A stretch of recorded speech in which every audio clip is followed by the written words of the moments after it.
السلام علیکم ورحمۃ اللہ وبرکاتہ نحمده ونصلی علی رسولہ الکریم اما بعد فاعوذ باللہ من الشیطان الرجیم بسم اللہ الرحمن الرحیم رب اشرح لی صدری ویسر لی امری واحلل عقدۃ من لسانی یفقہوا قولی۔ کتاب القدر، باب لا مانع لما اعطى اللہ، باب جسے اللہ دے اسے کوئی روکنے والا نہیں ہے۔ خلف الصلاۃ، نماز کے بعد، لا الہ الا اللہ وحدہ لا شریک لہ، اللہ کے سوا کوئی معبود نہیں، وہ ایک ہے، اس کا کوئی شریک نہیں۔ اللہم لا مانع لما اعطیت، اے اللہ نہیں کوئی منع کرنے والا، روکنے والا اس کو جس کو تو عطا کرے یا جو تو عطا کرے۔ ولا معطی لما منعت، اور نہ کوئی عطا کرنے والا ہے اس کو جو تو روک دے۔ ولا ينفع ذا الجد منک الجد، اور نہیں نفع دیتی صاحب مال کی یا صاحب سلطان کی یا صاحب عظمت کی، منک الجد تجھ سے کوئی عظمت، یعنی تیری عظمت کے سامنے کسی کی کوئی عظمت نہیں، تیرے غنا کے سامنے کسی کا کوئی غنا نہیں، تیرے حیثیت، رتبے، مرتبے اور تیرے بادشاہت کے آگے کسی کی کوئی بادشاہت نہیں۔ تو اس حدیث سے یہ پتہ چلتا ہے کہ ان کلمات کو نماز کے بعد پڑھنے کا اہتمام کرنا چاہیے۔ ان کلمات میں اللہ سبحانہ وتعالیٰ کی کمال توحید، اس کی قدرت کی وسعت کا ذکر ہے، اور جہاں تک اس دعا کے معنی کا تعلق ہے تو اس میں اللہ کے دینے اور اللہ کے روکنے کی بات ہے، جن کا تعلق تقدیر سے ہے۔ اسی لیے امام بخاری اس کو یہاں پر لے کر آئے ہیں کہ مومن کا یہ عقیدہ پختہ ہونا چاہیے کہ دینے والا اور روکنے والا صرف اور صرف اللہ ہے۔ جیسے قرآن مجید میں آتا ہے وَإِن يَمْسَسْكَ اللَّهُ بِضُرٍّ فَلَا كَاشِفَ لَهُ إِلَّا هُ وَإِن يُرِدْكَ بِخَيْرٍ فَلَا رَادَّ لِفَضْلِهِ يُصِيبُ بِهِ مَن يَشَاءُ مِنْ عِبَادِهِ وَهُوَ الْغَفُورُ الرَّحِيمُ۔ سورۃ یونس کی آیت نمبر 107 ہے۔ اور اگر اللہ تجھے کوئی تکلیف پہنچائے تو اس کے سوا اسے کوئی دور کرنے والا نہیں ہے، اور اگر وہ تیرے ساتھ کسی بھلائی کا ارادہ کر لے تو اس کے فضل کو ہٹانے والا بھی کوئی نہیں۔ وہ اسے اپنے بندوں میں سے جس کو چاہے پہنچا دیتا ہے، یعنی اپنا فضل جس کو چاہے عطا کرتا ہے، اور وہی بے حد بخشنے والا، نہایت رحم والا ہے۔ تو اس سے اللہ سبحانہ تعالیٰ کے مکمل اختیار کا پتہ چلتا ہے، قدرت کا پتہ چلتا ہے، اور اس سے سبق ہمیں یہ حاصل ہوتا ہے کہ پھر ہم تکلیف میں اسی کو پکاریں، کیونکہ اس کے سوا کوئی تکلیف دور نہیں کر سکتا۔ اور جب حاجت مند ہو، ضرورت مند ہو کسی چیز کے، تو اس کے لیے بھی اللہ ہی کی طرف رجوع کریں، کیونکہ فضل اسی کا ہے، رحمت اسی کی ہے۔ جب یہ بات انسان کو سمجھ میں آ جاتی ہے، یہ یقین انسان کے اندر آ جاتا ہے کہ ہر خیر کا مالک اللہ ہے اور ہر تکلیف کا ہٹانے والا اللہ ہے، تو پھر یہ چیز عقیدہ تقدیر میں انسان کو غمگین ہونے سے بچاتی ہے، غمگین ہونے سے بچاتی ہے، اور اس کے نتیجے میں انسان کے اندر ایک خودداری بھی پیدا ہوتی ہے، ایک جرات مندی بھی آتی ہے، دلیری آتی ہے کہ اگر ساری چیزیں اللہ کے پاس ہیں تو بندوں سے ڈرنے کی کیا ضرورت ہے، اور اگر کسی بندے کی طرف سے بھی مجھے کوئی تکلیف پہنچ رہی ہے تو وہ اللہ کے اذن سے پہنچ رہی ہے، تو مجھے اللہ ہی کو راضی کرنا چاہیے اور اللہ ہی سے مانگنا چاہیے اور اللہ ہی سے فریاد کرنی چاہیے کہ اس بندے کا شر مجھ سے دور کر دے، کیونکہ اس بندے کی بھی پیشانی کے بال جو ہیں وہ اللہ کے ہاتھ میں۔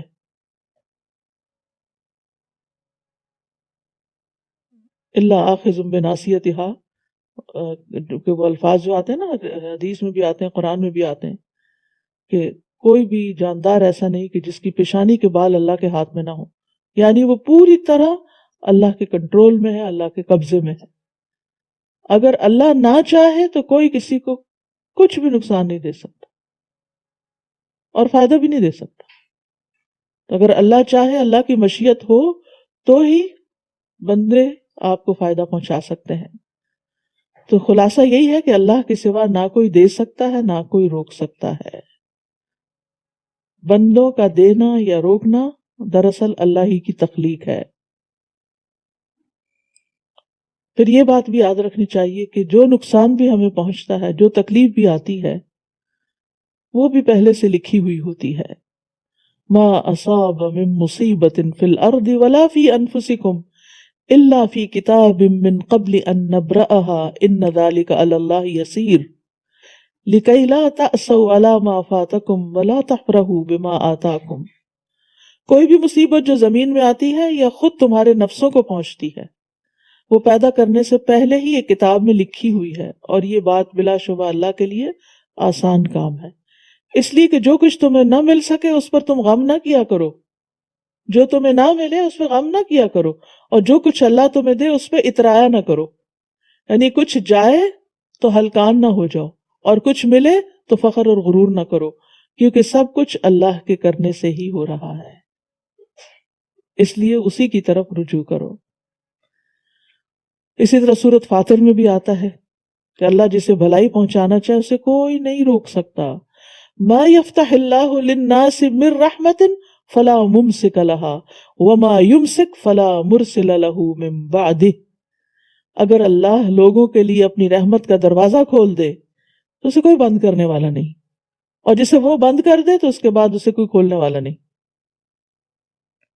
پھر اسی طرح سورۃ الزمر میں آتا ہے وَلَئِن سَأَلْتَهُم مَّنْ خَلَقَ السَّمَاوَاتِ وَالْأَرْضَ لَيَقُولُنَّ اللَّهُ قُلْ أَفَرَأَيْتُم مَّا تَدْعُونَ مِن دُونِ اللَّهِ إِنْ أَرَادَنِيَ اللَّهُ بِضُرٍّ هَلْ هُنَّ كَاشِفَاتُ ضُرِّهِ أَوْ أَرَادَنِي بِرَحْمَةٍ هَلْ هُنَّ مُمْسِكَاتُ رَحْمَتِهِ قُلْ حَسْبِيَ اللَّهُ عَلَيْهِ يَتَوَكَّلُ الْمُتَوَكِّلُونَ. ان سے کہو بھلا دیکھو جنہیں تم اللہ کے سوا پکارتے ہو، یعنی کسی اور سے جو تم توقع رکھتے ہو، اگر اللہ مجھے کوئی تکلیف پہنچانا چاہے تو تمہارے معبود اس کی پہنچائی ہوئی تکلیف کو کیا دور ہٹا سکتے ہیں؟ یا اگر وہ مجھ پہ رحمت کرنا چاہے تو اس کی رحمت کو روک سکتے ہیں؟ ان سے کہو مجھے اللہ کافی ہے، اور بھروسہ کرنے والے اسی پہ بھروسہ کرتے ہیں. پھر یہ بھی یاد رکھنا چاہیے کہ پوری دنیا بھی مل کر اگر تمہیں کوئی فائدہ پہنچانا چاہے تو اللہ کے حکم کے بغیر نہیں کر سکتے. مثلا آپ بیمار ہیں، ساری دنیا کے ڈاکٹرز بھی اکٹھے ہو جائیں اور آپ کا علاج کرنے لگے اور آپس میں مشورہ کر کے آپ کو دوا دے یا آپ کو آپریٹ کرے، تو بھی صحت نہیں دے سکتے جب تک اللہ نہ چاہے. اور یہ تجربے ہم ہر روز کرتے رہتے ہیں، ہر روز سنتے رہتے ہیں. اور اگر اللہ تعالیٰ رحمت کرنا چاہے تو بعض اوقات بغیر دوا کے بھی مرض دور ہو جایا کرتے ہیں، کیونکہ اصل تو مسبب الاسباب اللہ ہی ہے. سبب جو ہوتا ہے، یعنی کسی بھی چیز کا جو سبب بنتا ہے، مثلا مجھے پیاس لگی ہے، میں نے پانی پیا تو الحمدللہ پانی پی کے میری پیاس بجھ گئی، لیکن اصل میں پیاس بجھانے والا اللہ ہی ہے، کیونکہ پانی بھی اسی کی مخلوق ہے، یہ سبب بھی اسی نے پیدا کی، اور اس کے اندر اسی نے یہ تاثیر رکھی ہے کہ اس سے میری پیاس بجھے، اور اسی نے مجھے عقل دی، مجھے سمجھ دی کہ جب پیاس لگے تو پانی پیا کرو. اسی نے میرے اندر یہ سسٹم رکھا، اور اسی کی دی ہوئی قوت اور اسی کی دی ہوئی طاقت سے میں اس قابل ہوئی کہ پھر اس گلاس کو اٹھا کے منہ تک لے جا سکوں. یہ سب کچھ اگر اللہ پیدا نہ کرتا تو میں تو اپنی چھوٹی سی ضرورت بھی پوری نہیں کر سکتی، بڑی ضرورتیں تو دور رہیں.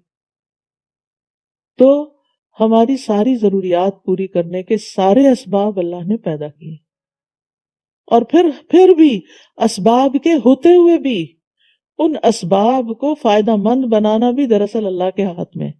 کئی دفعہ ایسا ہوتا ہے کہ آپ پانی پیتے ہیں، آپ کی پیاس نہیں بجھتی، پھر پیتے ہیں، پھر آپ کہتے ہیں کچھ اور لوں، کچھ کرو، اب چائے پی لوں، شاید چائے سے پیاس بجھ جائے، ٹھنڈا پی کے بجھتی نہیں تو گرم پینے کی کوشش کرتے ہیں. وجہ کوئی بھی ہو سکتی، لیکن نبی صلی اللہ علیہ وسلم نے ابن عباس کو یہ تلقین کی تھی وَعْلَمْ أَنَّ الْأُمَّةَ لَوْ اجْتَمَعُوا عَلَىٰ أَن يَنْفَعُوكَ لَمْ يَنْفَعُوكَ إِلَّا بِشَيْءٍ قَدْ كَتَبَهُ اللَّهُ لَكَ وَلَوْ اجْتَمَعُوا عَلَىٰ أَن يَضُرُّوكَ لَمْ يَضُرُّوكَ إِلَّا بِشَيْءٍ قَدْ كَتَبَهُ اللَّهُ عَلَيْكَ. جان رکھو اگر ساری دنیا مل کر تمہیں نفع پہنچانا چاہے تو وہ نفع نہیں پہنچا سکتی سوائے اس کے جو اللہ نے تمہارے لیے لکھ دیا، اور اگر سارے مل کے تمہیں نقصان پہنچانا چاہے تو تمہیں نقصان نہیں پہنچا سکتے سوائے اس کے جو اللہ نے تمہارے لیے لکھ دیا. تو اللہ جسے چاہتا ہے اپنی رحمت عطا کرتا ہے. نبی صلی اللہ علیہ وسلم نے فرمایا اپنی زندگی میں نیکیاں کرتے رہو اور اللہ کی رحمت کے عطیات کے درپے رہو، مانگنا نہ چھوڑو، کیونکہ اللہ اپنے بندوں میں سے جس کو چاہتا ہے اپنے رحمت کے عطیات عطا کرتا ہے اور جس سے چاہتا ہے روک بھی لیتا ہے. اور بعض اوقات انسان نیک کام کرتا ہے، دعائیں مانگتا ہے، صدقہ خیرات کرتا ہے، سب کچھ کرتا ہے، لیکن جو وہ اللہ سے مانگ رہا ہوتا ہے وہ اس کو نہیں ملتا. ایسا ہوتا ہے نا، بعض اوقات انسان کی کوئی تمنا ہوتی ہے، کوئی خواہش ہوتی ہے، انسان اس کے لیے ہر کوشش، ہر جتن کر بیٹھتا ہے، لیکن وہ کام نہیں ہوتا. تو پھر شیطان انسان کو مایوس کرنے لگتا ہے. جب بھی مایوس نہیں ہونا چاہیے، کیونکہ وہ اللہ کے اذن سے رکی ہوئی ہے. کسی چیز میں اپنی طاقت نہیں کہ وہ آپ نے ادھر طلب کی اور ادھر آپ کی جولی میں آ گئی. یہ تو صرف جنت میں ہی ہوگا کہ جب انسان تمنا کریں گے کسی فروٹ کی، کسی چیز کی، تو وہ خود بخود وَلَكُمْ فِيهَا مَا تَشْتَهِي أَنفُسُكُمْ وَلَكُمْ فِيهَا مَا تَدَّعُونَ. ابھی اشتہا ہی ہوگی، خواہش ہی ہوگی، یا ڈیمانڈ کرو گے تو فوراً حاضر ہو جائے گی. دنیا میں ایسا نہیں ہو سکتا. کیوں؟ بعض اوقات نیک لوگوں سے رزق روک لیا جاتا ہے تو انسان کہتا ہے میں تو اتنا صدقہ خیرات کرتا تھا کہ میرے ساتھ کیا ہو. بعض اوقات کسی مفسد کو زیادہ مل جاتا ہے تو کسی نیک سے کیوں روک لیا جاتا ہے؟ ہو سکتا ہے کہ اس لمٹ سے آگے اس کے پاس اگر رزق آ جائے تو وہ اللہ سے دور ہو جائے، وہ اسی میں مشغول ہو جائے. تو اللہ اپنے بندے سے محبت کی وجہ سے اس کو ایک حد سے آگے نہیں بڑھنے دیتا کسی بھی چیز میں، کیونکہ یہ انسان کی نفسیات میں ہے کہ جب اس کو خوشی زیادہ مل جاتی ہے تو وہ غرور کر بیٹھتا ہے، جب اس کو عقل زیادہ آ جاتی ہے تو وہ غرور کر بیٹھتا ہے، جب اس کو مال ملتا ہے، جب اس کو کوئی اسکل ملتی ہے، کوئی اختیار ملتا ہے تو متکبر ہو جاتا ہے. تو اللہ کو ہمارا ہم سے زیادہ پتہ ہے. وَهُوَ أَعْلَمُ بِكُمْ إِذْ أَنْتُمْ أَجِنَّةٌ فِي بُطُونِ أُمَّهَاتِكُمْ فَلَا تُزَكُّوا أَنفُسَكُمْ بَلِ اللَّهُ يُزَكِّي مَن يَشَاءُ. وہ تو تمہیں اس وقت سے جانتا ہے، اور جب تم اپنے ماؤں کے پیٹوں میں تھے، اور خوب جانتا ہے، تم سے بھی زیادہ جانتا ہے. تو اپنے آپ کو پاکیزہ مت کہو کہ نہیں اگر ہمیں تو مال ملے تو ہم ضرور صدقہ ہی کریں گے. کتنی دفعہ ایسا ہوتا ہے کہ جب کچھ آ جاتا ہے، مل جاتا ہے، تو پھر آپ بخیل بھی ہو جاتے ہیں ساتھ ہی. تو یہ اللہ کو زیادہ پتہ ہے. واللہ یعلم وانتم لا تعلمون، کہ کون سی چیز میرے حق میں بہتر ہے اور کون سی نہیں. کسی کو بیٹے کی خواہش ہے اور وہ دن رات دعائیں مانگ رہا ہے اور ہر طرح کے بس طریقے اختیار کر رہا ہے کہ کسی طرح بیٹا ہو جائے، لیکن اللہ نہیں دیتا، کیونکہ اس کو پتا ہے کہ اگر وہ ہو گیا تو یہ سنبھال نہیں سکیں گے، یہ ان کے بس کی بات نہیں. اسی طرح انسان صحت مانگتا ہے، صحت نہیں اس کو ملتی. اللہ کو پتا ہے کہ اگر اس کو صحت مل گئی تو یہ دنیا میں ایسے بھاگ دوڑ کرے گا کہ یہ بیماری کی حالت میں، معذوری کی حالت میں جتنا اللہ کو یاد کرتا ہے اتنا بھی نہیں کرے گا. تو اس لیے جس کے لیے وہ چاہتا ہے، یہ اس کی مشیت پر ہے، وہ اس کو دیتا ہے. وہ کسی کے حق میں بھی ظالم نہیں ہے، کسی سے روک کے بھی ظالم نہیں اور کسی کو دے کر بھی اس پر. ہاں، اگر بعض اوقات مفسد اور شریر انسان کو اس لیے بھی زیادہ دیتا ہے کہ اس کے لیے بس دنیا ہی ہے. اس کی جو کوئی نیکی بلائی اس کے صلے میں وہ دنیا میں عیش و عشرت کر لے، آخرت میں اس کے لیے کچھ نہیں. تو اصل تو حکمت اسی کو پتا ہے، ہم تو صرف اپنے دل کو سمجھا ہی سکتے ہیں. کیونکہ بعض اوقات بچے ہی سوال کرتے ہیں کہ کافروں کو تو اتنا کچھ ملا ہوا ہے اور ہمیں کیوں نہیں ملتا، تو پھر اس کا مطلب ہے وہ ہم سے زیادہ اچھے نہیں. اللہ تعالیٰ تو اگر دنیا میں کوئی خیر ہوتی ہے، دنیا کے مال میں کوئی بڑی واقعی نعمت ہوتی تو اللہ تعالیٰ ان کو تو پانی کا گھونٹ بھی نہ دیتا. تو دنیا تو اسے بھی دیتا ہے جس کو وہ پسند کرتا ہے، اور اس کو بھی دیتا ہے جس کو وہ پسند نہیں کرتا، لیکن ایمان اس کو دیتا ہے جس کو وہ پسند کرتا ہے. تو ہمارا کام کیا ہے؟ ہم کیا کریں؟ کوشش کریں اور اللہ سے خیر کی دعا کرتے رہیں اور شر سے پناہ مانگتے رہیں. رفاع الزرقی سے مروی ہے، وہ کہتے ہیں جب احد کے دن مشرکین منتشر ہو گئے تو رسول اللہ صلی اللہ علیہ وسلم نے فرمایا برابر ہو جاؤ. یہ کون سا موقع تھا احد کے بعد کا، جب سب کے دل ٹوٹے ہوئے تھے، بہت سخت شکست سے دوچار ہوئے تھے مسلمان، اور 70 لوگ شہید ہو چکے تھے، جانی مالی ہر طرح کا نقصان پہنچا تھا ان کو. تو آپ نے مشرکین کے جانے کے بعد مسلمانوں کو اکٹھا کیا اور کہا کہ برابر ہو جاؤ تاکہ میں رب کی ثنا کروں. لوگ آپ کے پیچھے صفیں بنا کر کھڑے ہو گئے. آپ نے کہا اللہم لک الحمد کلہ، اللہم لا قابض لما بسطتہ ولا مقرب لما باعدتہ ولا مباعد لما قربتہ ولا معطی لما منعتہ ولا مانع لما اعطیتہ اللہم ابسط علینا من برکاتک ورحمتک وفضلک ورزقک اللہم انی اسألک النعیم المقیم الذی لا یحول ولا یزول اللہم انی اسألک النعیم یوم العیلۃ والامن یوم الحرب اللہم عائذا بک من سوء ما اعطیتنا وشر ما منعت منا اللہم حبب الینا الایمان وزینہ فی قلوبنا وکرہ الینا الکفر والفسوق والعصیان وجعلنا من الراشدین اللہم توفنا مسلمین واحینا مسلمین والحقنا بالصالحین غیر خزایا ولا مفتونین اللہم قاتل الکفرة الذین یصدون عن سبیلک ویکذبون رسلک واجعل علیہم رجزک وعذابک اللہم قاتل الکفرة الذین اوتوا الکتاب الہ الحق. اے اللہ تیرے ہی لیے ہر قسم کی تعریف ہے. اے اللہ جو تو پھیلا دے اسے کوئی سمیٹنے والا نہیں، جو تو دور کر دے اسے کوئی نزدیک کرنے والا نہیں، جسے تو نزدیک کر دے اسے کوئی دور کرنے والا نہیں. یہ کوئی انسان بھی ہو سکتا ہے، کوئی نعمت بھی ہو سکتی ہے، کوئی اپرچونٹیز، کو مواقع. جسے تو دے اسے کوئی روکنے والا نہیں، اور جس سے تو روکے اسے کوئی دینے والا نہیں. اے اللہ ہم پر اپنی برکات، اپنی رحمت، اپنا فضل، اپنا رزق پھیلا دے.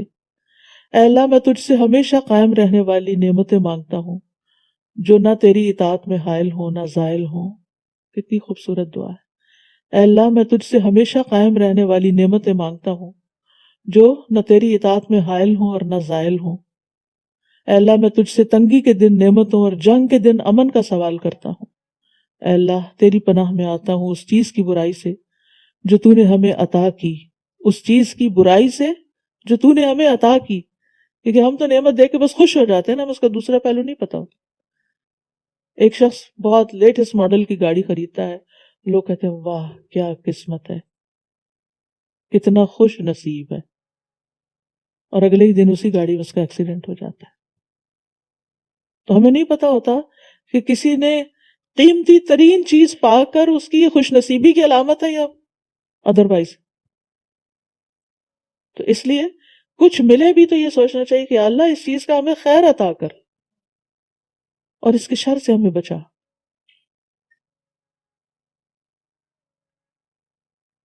اے اللہ میں تیری پناہ میں آتا ہوں اس چیز کی برائی سے جو تو نے ہمیں عطا کی، اور اس چیز کے شر سے جو تو نے ہم سے روک لی. لیکن تو نے نہیں دی تو اس میں کوئی شر ہی ہوگا ہمارے لیے، تو اس شر سے ہمیں ویسے بھی بچا لے. وہ چیز نہیں بھی ملی تب بھی بچا لے. کتنی دفعہ ایسا ہوتا ہے کہ کسی چیز پہ ہمارا جب دل آتا ہے اور ہم دن رات دعائیں کرتے ہیں کہ یا اللہ بس ہمیں یہ مل جائے. کوئی رشتہ دیکھ لیا، کوئی لڑکی دیکھ لی، کوئی بس یہ تو لینی ہی لینی ہے. یا پھر ویسے کہیں شادی کو دل آ گیا تو بس ادھر شادی نہ ہوئی تو مر ہی جاؤں گی. حالانکہ ہمیں نہیں پتا کہ اس کے ملنے میں کتنا شر ہے جو اللہ روک رہا ہے، ہمیں نہیں معلوم. تو انسان کو جب یہ معلوم ہو جاتا ہے تو پھر اس کا دل راضی ہو جاتا ہے کہ اگر اللہ کی مرضی نہیں، اللہ نے نہیں دیا تو اس میں ضرور خیر ہے، اور میرے لیے کہیں اور خیر رکھی ہوئی ہے اللہ نے. اے اللہ ایمان کو ہمارے لیے محبوب بنا دے اور اسے ہمارے دلوں میں مزین کر دے. ایسے موقعوں پر جب دنیا کی کوئی نعمت ہم مانگ رہے ہیں اور نہیں ملی، اس کا یہ مطلب نہیں کہ ہمیں کچھ مانگنا نہیں چاہیے، مانگ سکتے ہیں. نبی صلی اللہ علیہ وسلم نے کتنی چیزیں مانگی، اور آپ اگر قرآنی اور مسنون دعاؤں میں دیکھیے کہ کن کن چیزوں سے پناہ مانگی اور کن کن چیزوں کا سوال کیا، تو آپ غور کیجئے کہ کیا کیا وہ چیزیں جو مانگی ہیں اور ہم کیا کیا مانگتے رہتے ہیں. اور جو چیزیں ہم نے مانگی ان میں سے خاص طور پر ایمان، کہ جب کوئی چیز ہمارے پسند کی جس سے ہم محبت کرتے ہیں وہ نہیں ملی، کوئی بات نہیں. اگر نہیں ملی تو ہمیں اس کے بدلے میں تو ایمان دے دے، اور اس ایمان کو ہمارے دلوں میں مزین کر دے، اور اس ایمان کی ایسی مٹھاس، ایسی سویٹنس، ایسی حلاوت اور ایسا لطف اور ایسی لذت عطا کر دے کہ ہمیں کسی چیز کے کھونے کا کوئی غم ہی نہ رہے، اور کفر، نافرمانی اور گناہوں کو ہمارے لیے ناپسندیدہ کر دے، اللہ کی نافرمانی ہمارے دل میں اس کی نفرت آ جائے، اور ہمیں سیدھی راہ پہ چلنے والا بنا دے۔ اے اللہ ہمیں مسلمان فوت کر، اور ہمیں مسلمان زندہ رکھ، اور ہمیں صالحین سے ملا دے، اس حال میں کہ نہ ہماری رسوائی ہو اور نہ ہم گمراہی میں پڑیں۔ اے اللہ ان کفار سے جنگ کر جو تیری راہ سے روکتے ہیں اور تیرے رسولوں کو جھٹلاتے ہیں، اور اپنا غصہ اور عذاب ان پہ نازل فرما۔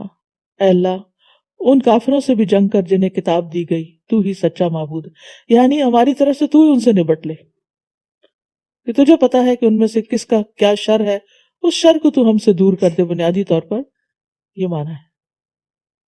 تو جب انسان تکلیف کے وقت اور جب کوئی چیز نہیں ملتی، اس وقت اگر اللہ کی طرف رجوع کرے اور یہ دعا کرے، میرا خیال ہے یہ دعا ایک کارڈ پہ چھپی ہوئی ہے، ذرا سے بڑے سائز میں ہے، الحمدللہ کارڈ پر ہے، بڑے والا جو ہے۔ تو جب بھی دل بھر آئے، جب بھی سمجھ نہ آئے کہ جو میں مانگ رہی ہوں، جو مجھے چاہیے، یا جس تکلیف سے میں پریشان ہوں، تکلیف مجھ سے دور کیوں نہیں ہو رہی، تو پھر اللہ سے ایمان طلب کیجیے، کیونکہ جب ایمان دل میں آ جاتا ہے تو پھر دنیا کی ہر چیز حقیر ہو جاتی ہے۔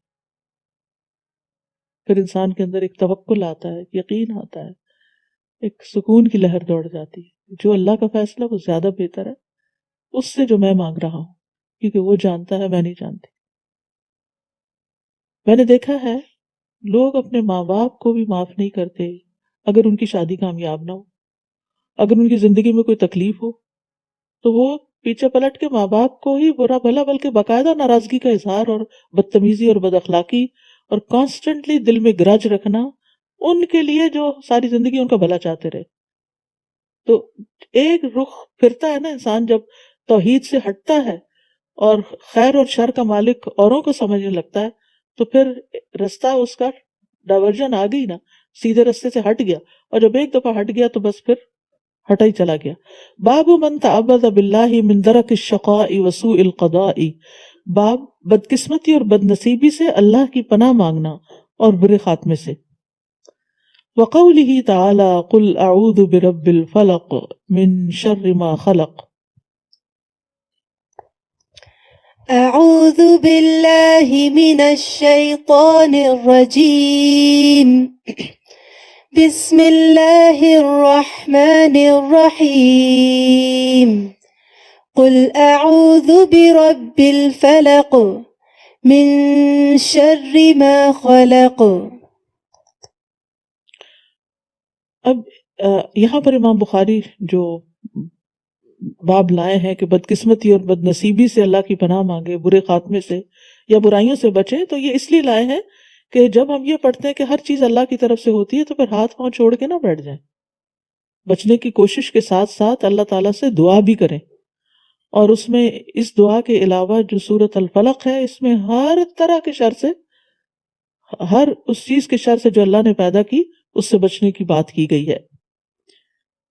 یعنی سورت سے صرف شروع میں نہیں بلکہ آخر تک جو فائدہ حاصل ہوتا ہے کہ اللہ نے جو کچھ بھی پیدا کیا ہے اس کے اندر اس کا شر بھی ہے۔ فَأَلْهَمَهَا فُجُورَهَا وَتَقْوَاهَا، یعنی مثلا رات ہے یا دن ہے یا کھانے کی کوئی چیزیں ہیں، تو روزمرہ کے استعمال میں آپ دیکھیے کہ مثلا جو چیزیں آپ کھاتے ہیں، آپ میٹھا کھاتے ہیں اور اگر ایک لمٹ سے زیادہ کھائیں تو کیا ہوتا ہے؟ وہی سویٹ جو آپ کو فائدہ دے رہی تھی کسی حد تک، مثلا انرجی بوسٹ کر رہی ہے، یا اگر ہم نیچرل سویٹنرز ہی دیکھ لیں، چلو جو آرٹیفیشل ہے وہ تو سراسری اگر نقصان دہ کہیں تو ٹھیک ہے، لیکن اگر نیچرل سویٹنر بھی ہے، شہد ہی لے لیں، شہد آپ ایک حد سے زیادہ کھا لیں تو کیا ہوگا؟ وہی چیز جس کو آپ نے قرآن میں پڑھا کہ فیہ شفاء للناس، وہ کیا بن گئی؟ الٹ ہو گئی۔ تو جن چیزوں کو اللہ نے پیدا کیا ہے ان کے اندر خیر بھی ہے اور ان کے اندر شر بھی ہے، اور ہمارا کام کیا ہے کہ عقل استعمال کریں اور چیزوں کے اندر جو خیر ہے اس سے فائدہ اٹھائیں، اور جو شر ہے اس سے بچنے کے لیے کوشش بھی کریں اور دعا بھی کریں. تو یہ دعا جو سکھائے گی قل اعوذ برب الفلق، یہ بہترین دعا ہے کہ من شر ما خلق، جو بھی شر کسی چیز کے اندر ہے اس سے اللہ تعالیٰ محفوظ رکھے. یہی حال انسانوں کا بھی ہے. انسانوں میں کوئی بھی رشتہ لے لیں، ماں باپ لے لیں، بہن بھائی لے لیں، دوست پیارے عزیز جن سے آپ کو محبت ہوتی ہے، وہ لوگ جو آپ کے لیے جان قربان کرنے کو تیار ہوتے ہیں، ان سے بھی آپ کو دکھ پہنچ جاتا ہے، ان سے بھی آپ کو شکایتیں ہو جاتی ہیں. تو انسان بعض اوقات بہت پریشان ہونے لگتا ہے کہ ایسا کیوں ہے. یہ اس دنیا کا نظام ہے، اس میں اللہ نے اسی طرح ہی رکھا ہے. من شر ما خلق، جو بھی اس نے پیدا کیا. اور مثال کے طور پر آپ دیکھیں فرشتوں کو ہم معصوم کہتے ہیں، اور ہیں بھی معصوم، وہ اللہ کی نافرمانی نہیں کرتے. اور کسی بھی انسان کو اگر نیک بتانا ہو کہ اس کے اندر خیر ہی خیر ہے تو ہم اس کو فرشتے سے تعبیر کرتے ہیں، لیکن فرشتے جان بھی لیتے ہیں، فرشتے قبر کا عذاب بھی دیتے ہیں، کے اوپر بھی معمور ہیں، فرشتے جہنم کے اوپر بھی معمور ہیں، علیہا ملائکۃ غلاظ شداد بھی ہیں. تو کوئی چیز لے لیں آپ. تو جب انسان یہ دیکھتا ہے نا تو اس کے لیے زندگی میں اس کے لیے جینا آسان ہو جاتا ہے. ہماری عادت یہ ہے انتہا پسندی. ہر چیز میں ہم حد کراس کرنا چاہتے ہیں، حد سے بڑھنا چاہتے ہیں. کسی کو نیک سمجھتے ہیں تو اس کو تو بس معصوم ہی سمجھ لیتے ہیں کہ اس سے تو کبھی کوئی غلطی ہو نہیں سکتی. اور کیسے نہیں ہو سکتی؟ وہ انسان ہے، وہ غلطیاں کرے گا. کسی کے ساتھ اگر ہماری ناراضگی ہو جائے اور اس کو ہم برا سمجھنے لگے تو اس کے اندر کوئی خیر ہی نہیں دیکھتے، اور اس کو معافی نہیں کرتے کہ میں تو اس کی شکل ہی نہیں دیکھنا چاہتی، میں تو اس سے بات ہی نہیں کرنا چاہتی، یہ تو ہے ہی پیور ایول. پیور ایول کوئی چیز نہیں. تو اس لیے انسان سوچ سمجھ کے زندگی بسر کرے، اور جہاں جہاں جس چیز کا بھی شر ہے اس سے خود نہیں بچ سکتے ہم، یہ بھی یاد رکھے. شر سے ہم خود نہیں بچ سکتے کیونکہ ہم تو اس چیز کو بہت اچھا سمجھ کے لے رہے ہوتے ہیں. ہمیں کیا پتا اس کے اندر شر ہے، وہ شر تو بعض اوقات چھپا ہوا ہوتا ہے. تو جب ہم اللہ سے دعا کرتے ہیں تو وہ جو چھپا ہوا شر ہے جو ہمیں تو پتہ بھی نہیں ہے، یہ اللہ کی خاص رحمت ہے کہ وہ ہمیں اس سے بھی بچا دیتا ہے. اور اسی طرح بعض اوقات ہم ایک چیز بیکار سمجھ کے پھینک رہے ہوتے ہیں تو وہ اس کے اندر کوئی خیر بھی ہوتی. ایک دن کسی نے مجھے کچھ اماؤنٹ دی کسی کام کے لیے، تو اس کے پاس انویلپ نہیں تھا، تو اس نے کیا کیا، کسی خالی ڈبی میں ڈال دیا. میں نے اٹھا کے ڈبی بن میں پھینک دی. تو رات کو لیٹ نائٹ اس کا میسج آیا کہ وہ فلاں جو چیز تھی اس میں وہ رکھ کر آئی تھی، اس میں نے کچھ وہ اماؤنٹ فلاں رکھی تھی. تو ایک دم سونے سے پہلے جب میں نے میسج دیکھا تو میں نے کہا ہو سکتا ہے وہ کلینر لے ہی گیا اور وہ سب کچھ پھک گیا. خیر شکر ہے میں نے اٹھ کے جب دیکھا تو اس میں مل گیا وہاں. تو بعض اوقات ہم ایسے ہی ہوتا ہے نا کہ کوئی چیز بیکار سے ڈبہ ہوتا ہے، اس میں کوئی بہت کام کی چیز ہو سکتی ہے. بعض اوقات آپ اپنی جیولری کسی ایسی چیز میں رکھ دیتے ہیں کہ کسی کی نظر نہ پڑے، اچھا ہے کسی عام سے ٹیشو پیپر میں ڈال کے رکھ دیتے ہیں. اور پھر جی کئی دفعہ ایسا ہو چکا ہوگا. تو آپ اس کو کیا کر، ٹیشو پیپر تو یوز کر کے پھینکنے کی چیز ہے نا، تو ہم اس کو اٹھاتے ہیں اور ہاتھ تھوڑا سا خشک کر کے اور اسی کو اس سمیت پھینک دیتے ہیں، حالانکہ اس کے اندر ایک قیمتی چیز چھپی ہوئی ہوتی ہے. تو ایسے بہت دفعہ ہوتا ہے کہ ایک چیز سے ایک انسان جس کے اندر تھوڑے سے کانٹے بھی ہیں اس کے اندر بڑی خیر بھی ہے، لیکن ہم ان کانٹوں سے ڈر کے کہ یہ بندہ بڑا کڑوا ہے، یہ بڑا بد مزاج ہے، یہ بڑا بد اخلاق ہے، یا کوئی اگر آپ کی غلطیاں آپ کو بتائے تو آپ اس سے پھر پرہیز کرنے لگے، نہیں اس سے نہیں مجھے ملنا، اس کو قریب نہیں آنے دیتے. غلط بات ہے، کیونکہ آپ کے لیے اس کڑوی دوائی میں شفا ہو سکتی ہے، اور ہو سکتا ہے کہ اس کی ایک کڑوی نصیحت آپ کو ایسا فائدہ دے زندگی بھر آپ کے کام ہے اور کسی بہت بڑے نقصان سے بچائے. ایسے نہیں ہوتا کہ ڈیفیکلٹ لوگ ہماری زندگی میں آئیں. اگر سارے لوگ ہمارے یسر کرنے والے ہماری زندگی میں آ جائیں تو ہم تو بگڑ جائیں. تو جس طرح اللہ نے کسی کو بنایا ہے یا جو چیزیں ہماری زندگی میں آئی ہیں وہ تقدیر سے ہی آئی ہیں اور ہماری اصلاح کے لیے آئی ہیں. اور ہماری بھلائی کے لیے آئی ہیں. ہم اپنی طرف سے آنکھیں کھول کے ہی چلیں، لیکن اگر کوشش کے باوجود، جیسے میں نے شروع میں بتایا تھا تقدیر دو طرح کی ہوتی، ایک مبرم ہوتی ہے اور ایک غیر مبرم ہوتی. مبرم ہوتی ہے جو پکی ہوتی ہے، جس نے ٹلنا نہیں، ٹھیک ہے، اور غیر مبرم جو پکی نہیں ہوتی. اس دن کنفیوژن ہو گئی تھی، دوبارہ میں نے چیک کیا. تو مبرم جو ہے جس نے ٹلنا ہی نہیں. تو کچھ چیزیں ایسی ہماری زندگی میں ہوتی ہیں جنہوں نے نہیں ٹلنا. آپ لاکھ احتیاط کریں، آپ جتنی مرضی کوشش کریں، انہوں نے ہو کے رہنا. اور کچھ چیزیں ایسی ہیں کہ جو آپ کے جس کا اللہ نے آپ کو اختیار دیا، آپ وہ کر لیں تو وہ ہو جاتی ہیں. تو کہیں پر اسی لیے حضرت علی رضی اللہ تعالیٰ عنہ نے بڑی عمدہ بات کی تھی. کسی نے ان سے تقدیر کے بارے میں پوچھا تھا تو انہوں نے کہا کہ اپنا ایک پاؤں اٹھاؤ. تو انہوں نے اٹھا لیا. سوال کرنے والے نے کہا آپ دوسرا بھی اٹھاؤ. کیا ہوا؟ کہ نہیں اٹھا سکتا. کہ بس یہی تقدیر ہے. کچھ چیزوں میں ہمارا اختیار چلتا ہے اور کچھ میں نہیں چلتا، وہ ہمارے بس سے باہر کی ہے. تو اس لیے بہتر یہی ہے کہ ہم آنکھیں کھول کے چلیں، اپنی طرف سے خیر کریں، خیر ہی کی طرف جائیں، خیر ہی کے راستے اختیار کریں. لیکن اس کے باوجود اگر کہیں کوئی شر آ جاتا ہے تو پھر اس صورت میں کیا کریں؟ سرنڈر کریں اور دعائیں کریں کہ اللہ تعالی ہمیں اس بدقسمتی سے، بد اخلاقی سے اور یعنی برائی سے محفوظ رکھے.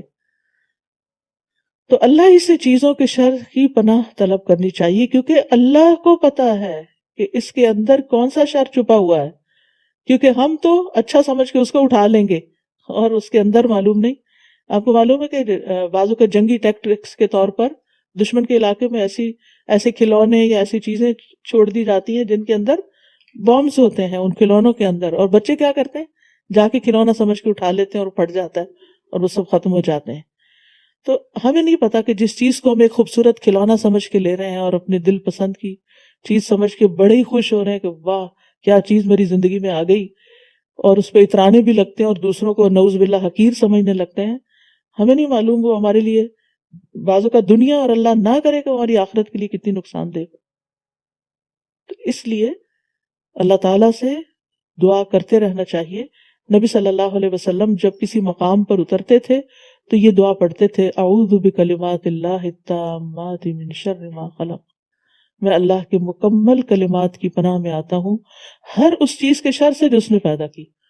تو جس جگہ بھی جا کے انسان یہ پڑھے گا تو وہاں سے نکلنے تک کوئی چیز اسے نقصان نہیں دے گی.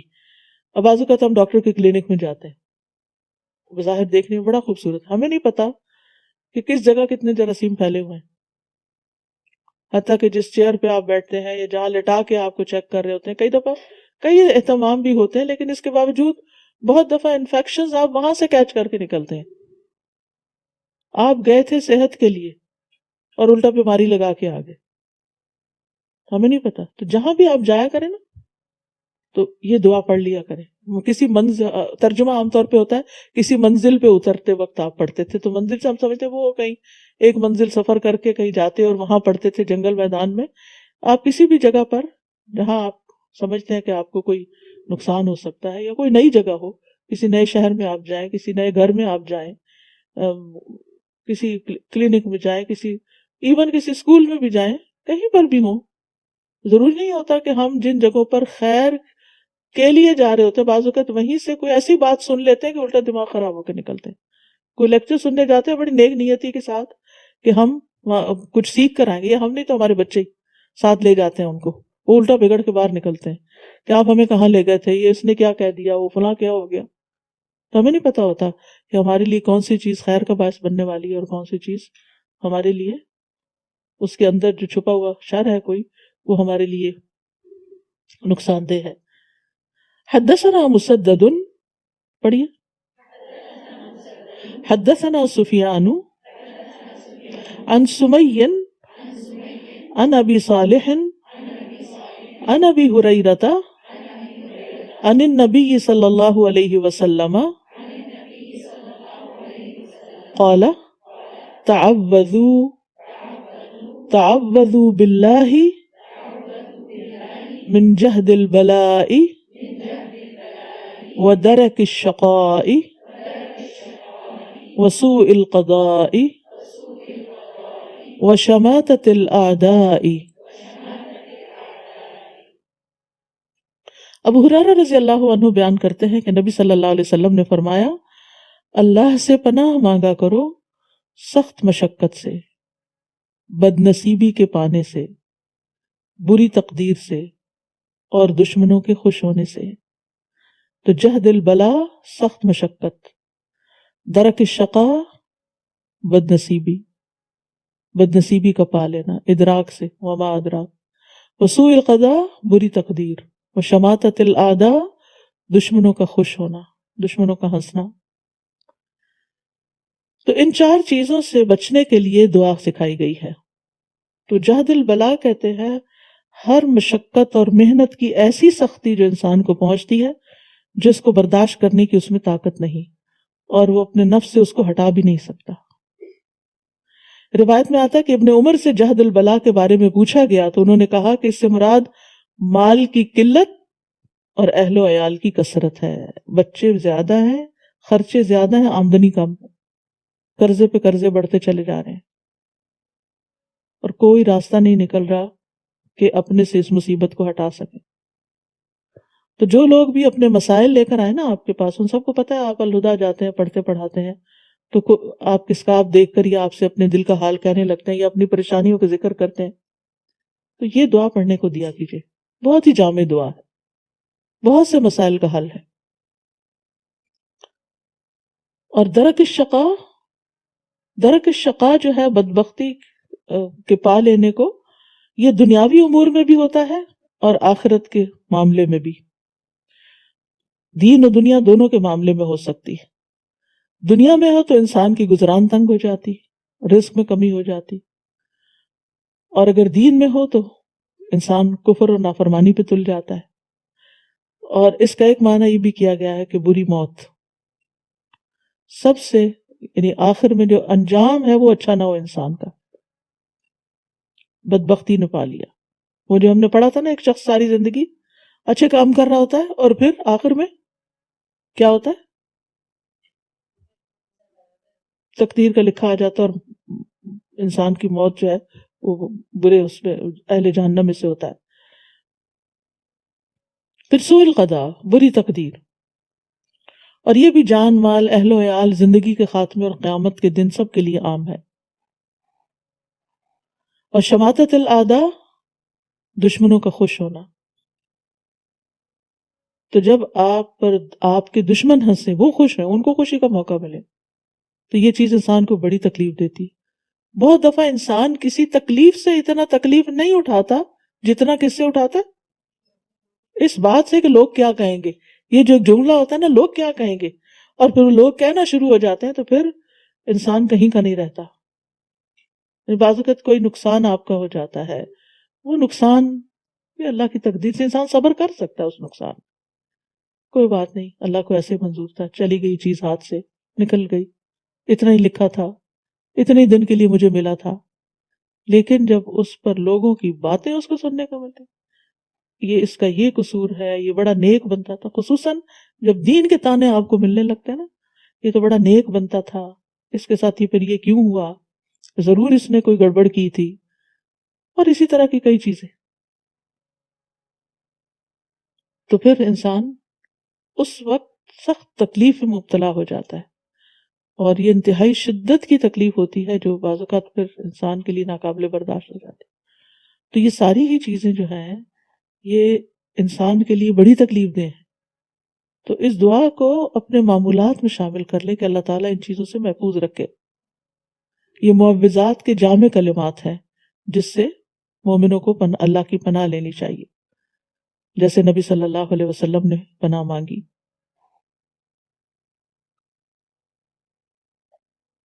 اور پھر ایسے افعال سے بھی پناہ مانگنی چاہیے جن کے بارے میں تقدیر میں لکھا جا چکا ہے، سوء القضاء. اور دشمنوں کا خوش ہونا بھی تقدیر کا ایک حصہ ہی ہے. اور یہ یاد رکھیے کہ تقدیر کا اچھا برا ہونا مخلوق کے اعتبار سے ہے، اللہ کا کوئی بھی فیصلہ غلط نہیں ہے. خالق کا ہر کام خیر و برکت پر مبنی ہے، لیکن وہ مخلوق کے اندر اس کا شر یا خیر ہوتا ہے. خالق میں شر نہیں ہے. والشر لیس الیک، جیسے ایک اور حدیث میں آتا ہے. یہ بندوں کے اعتبار سے، چیزوں کے اعتبار سے ان کے اندر شر یا خیر ہوتا ہے. اور اس میں اگر تقدیر کے وہ جو 4 قسم کی تقدیریں ہیں وہ یاد کر لیں. ایک ہے تقدیر، بتائیے، اب یہ نہیں کہ تقدیر کا باب ختم ہو رہا ہے اور آپ بھول جائیں اس کو، یہ صاحب کی ہمیشہ یاد رہنی چاہیے. تقدیر ازلی، جو اللہ تعالیٰ نے شروع سے لکھ دی ہے، وہ جو 50,000 سال پہلے زمین آسمان کی تخلیق سے لکھی گئی تھی. ٹھیک ہے، وہ لوح محفوظ میں لکھا ہوا سب کچھ. اس کے اوپر علم صرف اللہ کا ہے وہ، اور اس میں سے اللہ جتنا جس کو چاہتا ہے، کسی فرشتے کو، کسی پیغمبر کو جو چاہتا ہے دے دیتا ہے. ٹھیک. پھر کون سی تقدیر ہے؟ عمری. وہ کب لکھی جاتی؟ جو بچہ ماں کے پیٹ میں ہوتا ہے. پھر کیا ہوتا ہے؟ تقدیر سنوی، جو اس اینول تقدیر ہوتی ہے. تو جو سنوی ہوتی ہے یا عمری ہوتی ہے، یہ صحیفوں میں ہوتی ہے، یہ اصل کتاب نہیں ہے. یہ کہاں ہوتی ہے؟ اب ان کی شکل کیا ہے اللہ عالم. اب لیٹسٹ ایسے گیجٹس نکل آئے کہ آپ کے چھوٹے سے موبائل میں اتنا بڑا 260 GB جمع ہو جاتا ہے. تو پتہ نہیں فرشتوں کے کتنے بڑے بڑے یعنی ڈاٹا سیو کرنے والے گیجٹس ہوں گے. اللہ عالم، گیجٹس بھی نہیں کہنا چاہیے، اللہ ہی جانتا ہے وہ کیا چیزیں ہیں. بہرحال صحیفہ کہا گیا ان کو. ٹھیک ہے، وہ فی صحف میں ہے، یعنی جب ماں کے پیٹ میں وہ لکھتا ہے تو کسی کتاب میں لکھتا ہے نا، وہ کتاب فرشتے کے پاس ہوتی ہے. ٹھیک ہے. اب وہ ہو سکتا ہے وہ فرشتہ زندگی پر اس کے اعمال دیکھتا رہے کہ یہ شخص کیا کر رہا ہے کیا نہیں. اور اس کی عمر لکھی گئی تھی 40 سال مثلا. 40 سال ہوئے تو وہ مرا ہی نہیں. یہ کیا ہوا؟ کیونکہ اس نے اتنی صلہ رحمی کی، اتنے اچھے اچھے کام کیے کہ اس کی عمر میں اضافہ کر دیا گیا. اللہ کے علم میں سے پہلے سے ہی تھا، لیکن اللہ نے فرشتے کو سارا علم نہیں دیا اپنا. وَلَا يُحِيطُونَ بِشَيْءٍ مِّنْ عِلْمِهِ إِلَّا بِمَا شَاءَ. اور اللہ کی اس اصل کتاب میں کیا تھا مثلا کہ اللہ کو پتا تھا کہ اگر یہ شخص صلہ رحمی کرے گا تو اس کی عمر مثلا 60 سال کر دی جائے گی، نہیں کرے گا تو 40 میں مر جائے گا. تو یہی وہ ہے عندہ ام الکتاب، اللہ کے پاس ام الکتاب ہے. اور پھر باقی جو فرشتوں وغیرہ کے پاس ہے، اس میں تقدیر میں کمی بیشی، وہ جو مٹاتا بھی ہے اور لگاتا بھی ہے، وہ ہوتا رہتا ہے، وہ تبدیلی اس میں آتی رہتی ہے. اور اسی طرح تقدیر یومی کل یوم ہوا فی شان، دعاؤں سے جو تقدیر بدلتی ہے وہ یومی یا عمری بدل جاتی ہے. ٹھیک ہے. تو اس کا تعلق تقدیر غیر مبرم سے ہے. ٹھیک ہے تو آپ کے لیے وہ بھی اعمال لکھے ہوئے اللہ نے. یاد ہے ہم نے یہ پڑھا تھا نا کہ یعنی تقدیر کا چوتھا مرتبہ کیا تھا کہ اللہ ہی سب چیزوں کا خالق ہے، حتیٰ کہ انسان کے اعمال کا بھی، وہ بھی لکھی ہوئی ہے. لیکن اللہ کے علم میں پہلے سے ہے کہ یہ یعنی کہ یہ چیزیں اس کے اختیار میں ہیں. یہ کرے گا تو اس کو یہ ملے گا دنیا میں اور آخرت میں، نہیں کرے گا تو نہیں ملے گا. اور اللہ کو پہلے سے پتا تھا یہ کیا کرے گا، تو اس لیے اس نے اس کا انجام بھی لکھ کر رکھا ہوا ہے. سمجھا؟ اس سے یہ پتہ چلتا ہے کہ انسانی دل کے قریب ترین اللہ ہے. خود انسان کی اپنی ذات سے بھی زیادہ اللہ اس کے قریب ہے، اپنے آپ سے بھی زیادہ ہمارے قریب ہو. اس سے بڑھ کے کوئی قریب نہیں، اس سے بڑھ کے کوئی ہمیں نہیں جانتا. اتنا قریب کہ وہ ہمارے راز، ہمارے ارادے، ہماری نیتیں، ہمارے خیال سب کچھ جانتا ہے. اور جس طرح چاہے پھر وہ ہمارے ارادوں کو پھیر بھی دیتا ہے.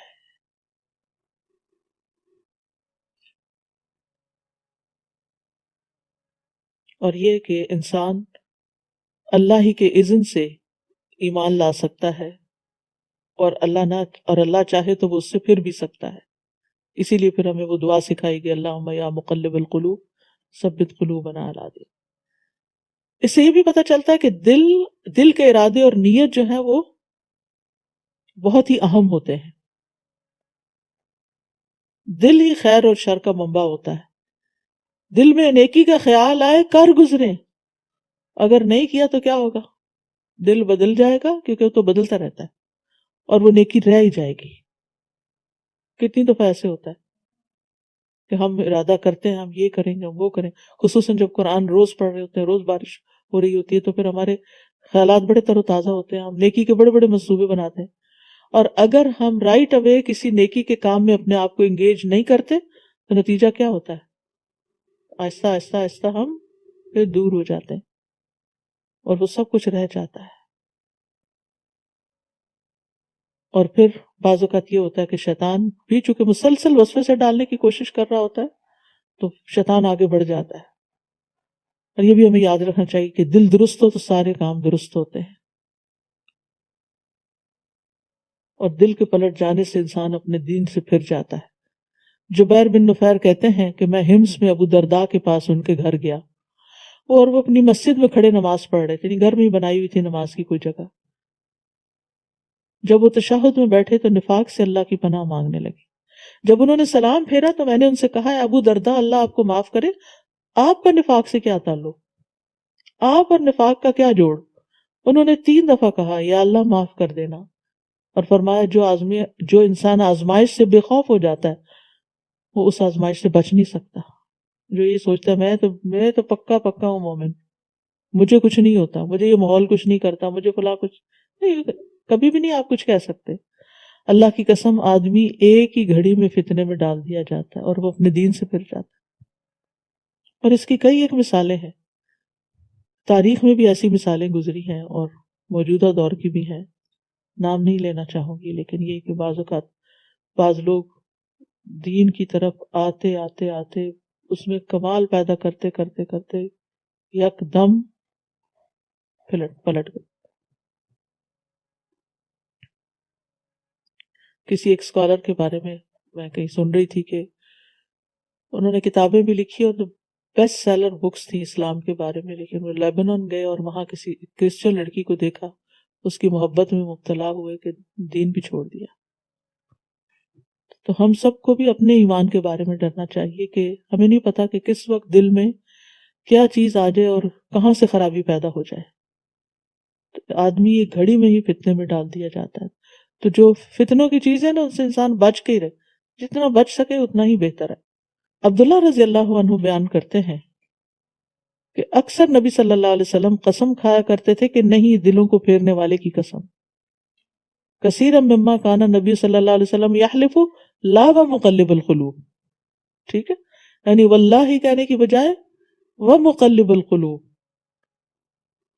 کہ دلوں کو پھیرنے والا، مومن کو کافر بنانے اور کافر کو کفر اختیار کرانے پہ قادر ہے۔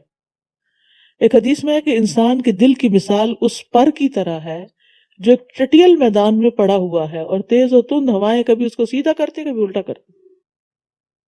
امیجن، وہ آپ نے دیکھا ہوگا جب تیز آندھی چل رہی ہوتی ہے، آج کل پتوں کو دیکھ کے سوچے تو وہ کیا کرتے ہیں، ایسے رول ہوتے چلے جاتے ہیں۔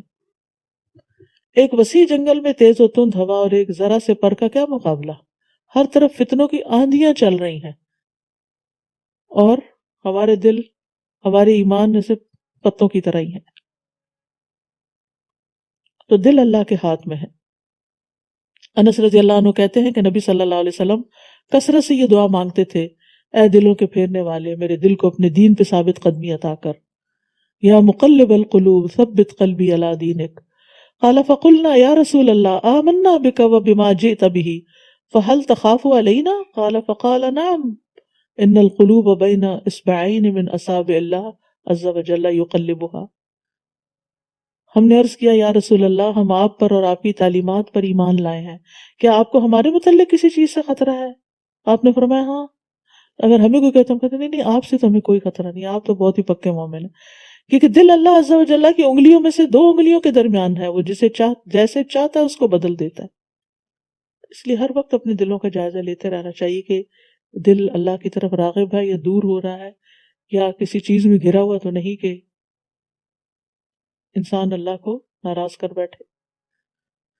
کسی بلند سے بلند مقام پہ بھی پہنچ کر نیکی کا اعلیٰ ترین کام کر کے بھی بے خوف نہ ہو، اللہ سے ڈرتے رہے۔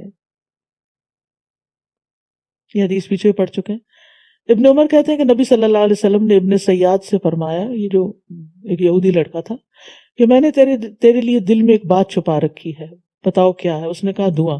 نبی صلی اللہ علیہ وسلم نے فرمایا کہ بدبخت اپنی حیثیت سے آگے نہ بڑھو. وہ نبوت کا دعویٰ کر رہا تھا. قال عمر اذن لی فاضرب عنقه قال دعه ان یکن ہوا فلا تطیقه وان لم یکن ہوا فلا خیر لک فی قتله. عمر رضی اللہ عنہ نے عرض کیا آپ مجھے اجازت دیں تو میں اس کی گردن مار دوں. آپ نے فرمایا اسے چھوڑ دو، اگر یہ وہی دجال ہو تو تم اس پہ قابو نہیں پا سکتے، اور اگر یہ وہ نہ ہو تو اس کو قتل کرنے میں تمہارے لیے کوئی بھلائی نہیں ہے. مطلب کیا تھا اس تقدیر کے باب میں؟ اس حدیث کو کیوں لایا گیا ہے کہ اگر یہ وہی دجال ہے جس کا خروج لوگوں کو گمراہ کرنا ہے، اللہ کے علم میں ہے، تو تمہارا خالق و مالک تمہیں اسے قتل کرنے کی قدرت نہیں دے گا، بلکہ درمیان میں حائل ہو جائے گا. اور اگر تجھے اسے قتل کرنے کی قدرت دے تو اللہ تعالیٰ کے علم میں نقص آئے گا جو محال ہے. مطلب یہ تھا کہ تقدیر کا فیصلہ اٹل ہے، یعنی دجال نے آنا ہی آنا ہے. اس بچے کو قتل کر کے اگر یہ بڑے ہو کے دجال بننے والا ہے تو تم یہ روک قتل نہیں کر سکتے. تو تقدیر کا ہر فیصلہ جو ہے وہ اٹل ہوتا ہے، اور تقدیر کے فیصلوں کو آزمانا نہیں چاہیے. یہ نہیں سوچنا چاہیے کہ ذرا دیکھو میں آزما کے دیکھتا ہوں مجھ میں یہ کام کرنے کی طاقت ہے یا نہیں. باب قل لن یصیبنا الا ما کتب اللہ لنا، کہہ دیجئے ہمیں ہرگز نہیں کوئی نقصان پہنچے گا مگر وہی جو اللہ نے ہمارے لیے لکھ دیا. براء ابن عازب کہتے ہیں کہ میں نے غزوہ خندق کے دن نبی صلی اللہ علیہ وسلم کو دیکھا کہ آپ ہمارے ساتھ مٹی اٹھا رہے تھے، آپ بھی ساتھ کام کر رہے تھے، اور یہ کہتے جاتے تھے وہ اللہ اگر اللہ نہ ہوتا تو ہم ہدایت نہ پا سکتے، نہ روزہ رکھ سکتے، نہ نماز پڑھ سکتے. بس اے اللہ ہم پہ سکینت نازل فرما، اور جب سامنا ہو ہمارا یعنی دشمن سے تو ہمیں ثابت قدم رکھنا، دشمن کا سامنا ہو تو ہمیں ثابت قدم رکھنا. اور مشرکین نے ہم پر زیادتی کی ہے، لیکن جب وہ کسی فتنے کا ارادہ کرتے ہیں تو ہم انکار کرتے ہیں، یعنی ہم ان کی باتوں میں نہیں آتے. تو لا کا استعمال جائز بھی اور ناجائز بھی. جائز کب ہے؟ جب اللہ کی نعمت اور احسان کا ذکر ہو. اور برا کب ہے؟ جب کوئی تکلیف آئے تو انسان کے کاش میں وہاں نہ جاتا تو یہ مسئلہ پیش نہ آتا. تو مطلب یہ ہے کہ جو انسان نفع اور فائدہ دینے والے اعمال میں حریص نہیں وہ ایک عاجز انسان ہے. تو انسان کو فائدہ والی چیزوں کے لیے کوشش کرتے رہنا چاہیے. یعنی امام بخاری کہتے ہیں کہ قضاء و قدر اپنی جگہ ہے، تقدیر اپنی جگہ ہے، لیکن اس کے ساتھ ساتھ کوشش اپنی جگہ ہے. مومن کی شان یہ ہے کہ کامیابی ہو یا ناکامی دونوں حالتوں میں اپنے اصولوں پر قائم رہے، اپنی عبودیت پر قائم رکھے، اور شیطان کو دل میں نہ گھسنے دے کہ وسوسے ڈالے. یعنی اگر آپ کو کوئی اپرچونٹی ملی ہے، کچھ کرنے کی توفیق ہوئی ہے، تو اس کو بھرپور طریقے سے اویل کریں، اور اگر اس میں کوئی نقصان ہو جاتا ہے تو پھر کاش نہ کریں بلکہ اپنی کوششیں جاری رکھیں. لِكَيْ لَا تَأْسَوْا عَلَىٰ مَا فَاتَكُمْ وَلَا تَفْرَحُوا بِمَا آتَاكُمْ وَاللَّهُ لَا يُحِبُّ كُلَّ مُخْتَالٍ فَخُورٍ.